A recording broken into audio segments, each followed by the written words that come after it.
Welcome to the channel. In today's video, we will read a story about a man who his father's wife toxic behaviors, and it isn't until she attacked his child over a wedding dispute that the man snapped. This is a three-part story, so be sure to like and subscribe for part 2 and 3. Let's get started. My stepmother, Emma, 42, is a wannabe party planner. She has taken it upon herself to plan and host every party and holiday my dad's family has thrown since she married him. I never loved those occasions growing up. She's controlling and gets upset if people complain about anything, but I humored her for my dad's sake. According to him, this helps her feel included. I'm getting married to my fiancée Sophia, 28, in July. We got engaged in early 2021, but Sophia ended up getting pregnant a couple of months after that, and we decided to postpone the wedding to focus on our son for a while. So we've had a long engagement.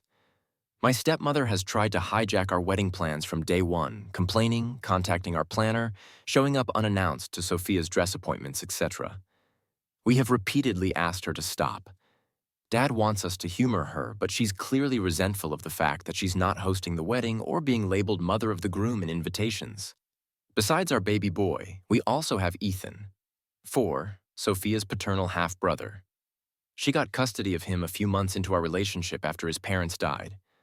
I ended up moving in with them during the pandemic and have been in Ethan's life since he was a baby. He doesn't call me dad and refers to us as his sister and his brother, but we love him like a son. My stepmother, though, hates Ethan. She accuses Sophia of baby-trapping her way into the family. That accusation only got worse after our son was born. My dad gets along with Sophia and adores the kids, but my stepmother demands him to refuse babysitting Ethan so we don't leave the kids with them often. Instead, Sophia's brother and sister usually watch the kids for us as their children are close to ours in age.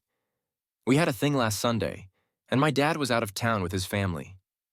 Sophia's other siblings live in different cities, as does my mom and sister. My dad agreed to babysit at our place, and we left. We came back to find both kids crying, my stepmother screaming, and Dad weakly trying to calm everyone down. Apparently, Ethan had told my stepmother that both he and our son were going to be our ring bearers, and she went ballistic. She screamed that she wasn't going to allow that because he wasn't family. She then made me need to include the trigger warning when he started crying. His lip was still split. She had never gotten to this point before. We immediately banned her from our house and from our wedding. Dad is fuming and has said he's not going without her. He's also convinced half of his side of the family by severely downplaying what my stepmother did to boycott the wedding as well. This includes my stepbrother, who fully agrees with his mother no matter how many times I try to tell him the truth.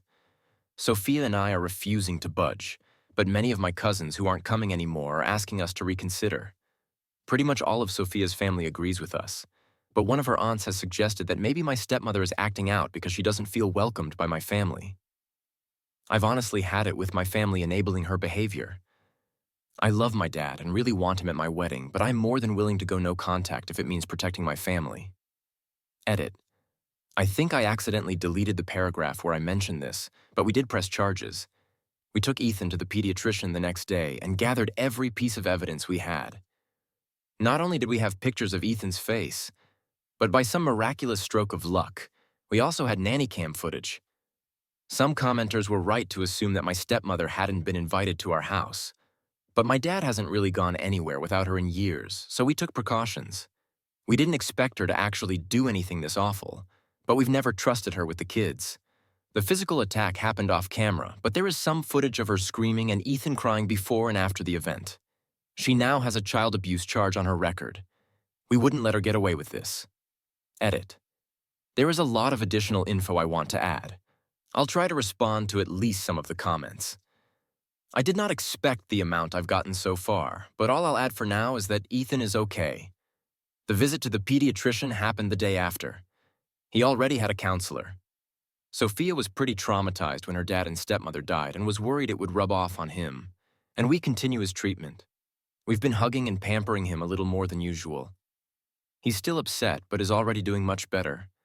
My stepmonster got herself banned from my wedding. I want to thank everybody who took the time to read and/or comment on my previous post. It's been a tough week, but it's always great to know that people care. I haven't been able to reply to every comment, but I will try to address some in this update. This might get a little long. I'll start off by saying that Sophia and I are going no contact with my dad and stepmother. We haven't really spoken to either of them since the incident, and I don't plan on being the one to reach out. Any communication between us is being handled by my younger sister. She's completely on our side, but we remain in low contact for the time being. I've decided to adopt Sophia's way of dealing with people she cares about. Forgive what's apologized for, but never forget. Basically, if Dad or my stepmother ever truly understand what they did wrong and sincerely apologize, we're willing to forgive them, even if begrudgingly so. But we will never ignore or let them forget what they did to our family, and for the time being, neither of them will be allowed near Ethan, our baby, and any other kids we may have in the future, even if we do forgive them.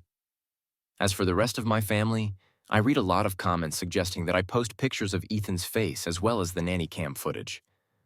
I'm not very active on social media, but even if I was, I'm not comfortable exposing my injured preschooler like that, especially given that nothing on the internet ever truly goes away. I also decided not to share the pictures with my family unless truly necessary. I should probably mention that while my family adores my dad, most of them aren't very fond of my stepmother. She had 2 failed marriages prior to meeting my father, the first of which resulted in my stepbrother, and he cheated on his then-girlfriend to be with her. My family loved that girlfriend and disliked my stepmother right away.